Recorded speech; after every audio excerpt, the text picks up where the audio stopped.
gwres oedd yn dy waed.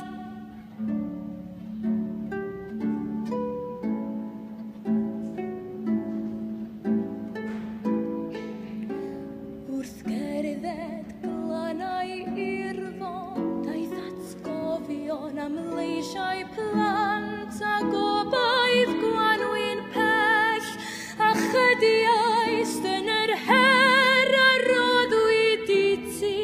Dim fori o'n i fydd yn fori gwell.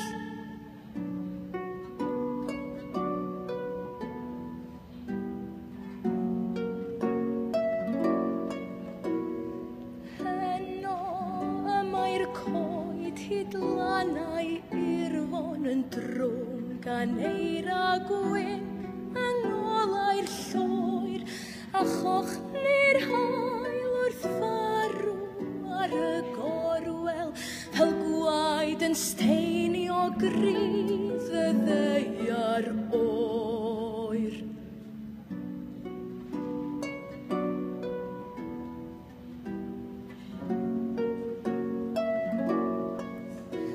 O dan hialau'r hew mae dŵr yn loetran can ddisgwyl gwres y mawr i dorri'n rhydd a'r un yw'r gan a gliwn o groth y Gwanwyn yr un yw'r wefr a teimlwn yn y brif.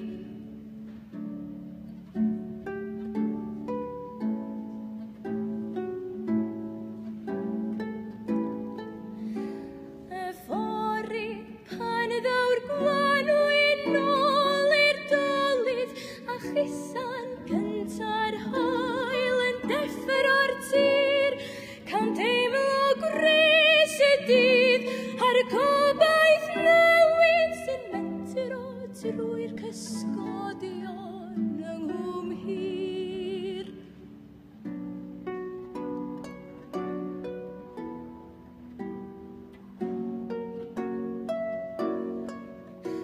A tawd y lai sy'n harwain unwaith eto bydd nerth y fraich yn cynnal ar y daith. Yr un yw'r gan ddwy heddiw ac y fori, yr un yw'r breuddwyd drwy'r